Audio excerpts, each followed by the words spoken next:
Mr. MegaManFan. This is Genesis Does What Nintendon't, and you're looking at Sagaia, or as it's known better in some places, Darius 2.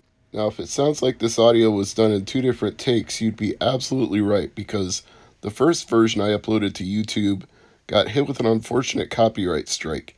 Even though I was using generic music from iTunes, it wasn't generic enough. Somebody made a claim on it, so I had to redo the vocals where I explained that Darius has become a coveted, highly sought after game series, and Sagaia is the Genesis entry of Darius 2, which makes it even that much more desirable to Darius collectors, especially in this complete inbox condition. Back when I picked it up, it wasn't going for nearly what it goes for now, so I hope you don't think that I'm rubbing it in that I'm showing you this copy. In fact, it makes me nervous to even flip through the manual, but I'm still happy that I have it, and I want to play the game here on Genesis Does because Nintendon't do Darius. And I must say, even though it makes me nervous, I can admit this is vintage, dare I say, not quite mint, but certainly as mint as you could hope for condition for a game that's now almost 30 years old. But enough blathering, let's play it. For those of you new to the Darius series, or perhaps Darius depending on your pronunciation, I've always gone with Darius, but your mileage may vary. Anyway, if you're not familiar with this series, let me give you a brief synopsis of Darius 2, renamed Sagaia, for God knows what reason for its North American release. The game is set in the inner half of the solar system. Our solar system, mind you, the Earth-Sol solar system, and has the same branching level structure as the original Darius. Similar to the first game, it was programmed to be for multiple screens. While a 3-screen version exists, Darius 2 is more commonly and generally represented as a 2-screen game. So yes, that's part of the reason that the Darius series is so legendary, because in its original Japanese arcade first edition, the original Darius game was 3 screens wide, which makes it very hard to replicate on any kind of modern console. And in fact, the first Darius, they didn't even attempt to port it to Genesis until a homebrew version of it surfaced and was later licensed for inclusion on the Sega Genesis Mini / Mega Drive Mini. But that's getting off topic here. Let's get back to the description. The red, green, blue power-ups from the first game return and have the same function. Upgrades to the missile main weapon and bomb sub-weapon, and a shield to absorb some damage. 2 new power-ups were added.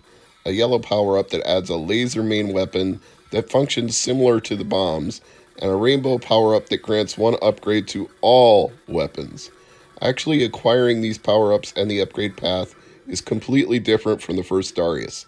A formation of a specific enemy must be completely destroyed, and every single power-up now grants some kind of upgrade. Further, the various weapons upgrade differently, though the shield upgrade is the same as before. Another new feature of Darius 2 is the appearance of mini-bosses known as captains, large enemies that appear somewhere in the level before the main boss. In Darius 2, these are all smaller versions of bosses from the first game with similar abilities. So now you know how it plays, but you don't quite know everything about the plot, because I actually skipped ahead a little bit in the filming here because my camera was not focusing for some reason, so I didn't want to make you all think that your eyes were going woozy and blurry like you were just drunk out of your mind. So I skipped ahead during the introduction to when I was fully focused on the analog Mega SG's display on my smart TV. So the plot is in total as follows. Darius 2 takes place with my cat meowing in the background sometime after the first Darius game.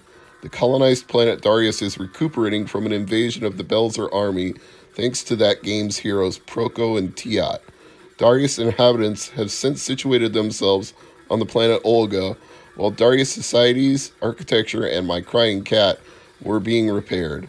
The spaceflight headquarters established on Olga picks up an SOS coming from Earth, where the first colonists originated before colonizing Darius. The signal included the description of alien ships similar to those of the Belzer army.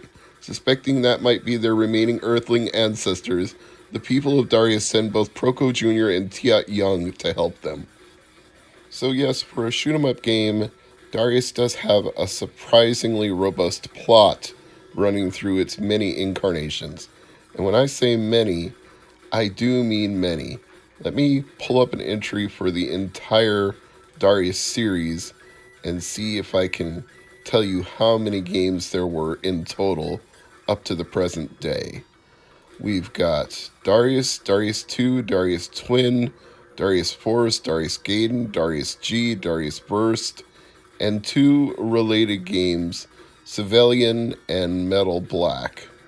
And just recently, there was a, what would you call it? Not a greatest hits, but like a compilation, a collector's compilation that was released in very limited quantities, with some of the games that were hard to get outside Japan being on special editions. I believe it was called the Darius Cosmic Collection. I'm going to look that up here while you're watching my gameplay. I really like doing this live because I imagine that's how people watching it are doing it. They're hearing me talk about these things and doing it live themselves. So I'm connecting with you, the viewer, as you're doing this. But if you're not a fan of me doing that, please feel free to say so. Yes, it was indeed called the Cosmic Collection, released for Switch in Japan February 28th, 2019, with a worldwide release, including Sony PS4, set for early 2020. And, oh, this is where things start to get crazy. And maybe this will help you understand why Sagaia is such a high-priced game nowadays. There are 6 editions of the Cosmic Collection. The standard edition was released physically and digitally in Japan for Switch. The consumer edition was released digitally in Japan for Switch. The special edition was released physically and digitally in Japan for Switch. The arcade edition is to be released for PS4 and Switch. The console edition is to be released for PS4 and Switch. The Collection International Edition is to be released worldwide for PS4 and Switch. So there are 6 different versions, and each one has a different set of games. Most versions have Darius, Darius 2, Sagaia, Darius Gaiden, and then you get into like the stuff that's like a pre-order bonus, like Sagaia for Game Boy is only if you pre-ordered it through Amazon on the standard edition, and as DLC for the special edition. And Darius Twin is only available on, let me see here. It's available on the consumer edition and the special edition. It looks like the one that includes just about everything is the International Edition. The console edition only has the games that came out on home consoles, obviously. But the International Edition that's going to be released physically for PS4 and Switch includes everything except Sagaia for Game Boy. That's the only one. You have to have pre-ordered to get that. Otherwise, you can't get it any other way.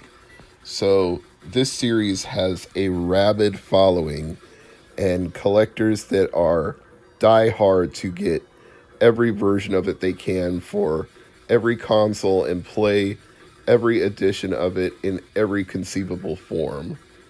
The only things I can think of that are comparable are like the Gradius games, Gradius slash Nemesis slash Life Force Salamander, all of those. Those have a rabid following as well. And in shoot 'em ups, R-type games, I would say those have an equally devoted following with just as many installments. One of the things I like about Darius 2 slash Sagaia is that the bosses take multiple forms. You destroy it once, you have to fight it again in a different form, as you can see here. and each time it takes a different area of the screen when it does. But when it does, your ship actually turns around and aims at them. You don't just keep shooting to the right. Your ship coordinates with where the enemy is, which is a nice touch. And as mentioned in my introduction, there are branching paths here. You can see the entire Earth solar system laid out on that map, and you can choose a different branching path each time you complete a zone. Zone, for some reason, that reminds me of games like Vanguard, where you had different zones with enemies scrolling in different directions, and it still remains one of my favorite arcade games to this day. This one is a lot of fun, even though it's stupidly expensive nowadays, but try it in emulation. I do highly recommend it. Thanks for watching.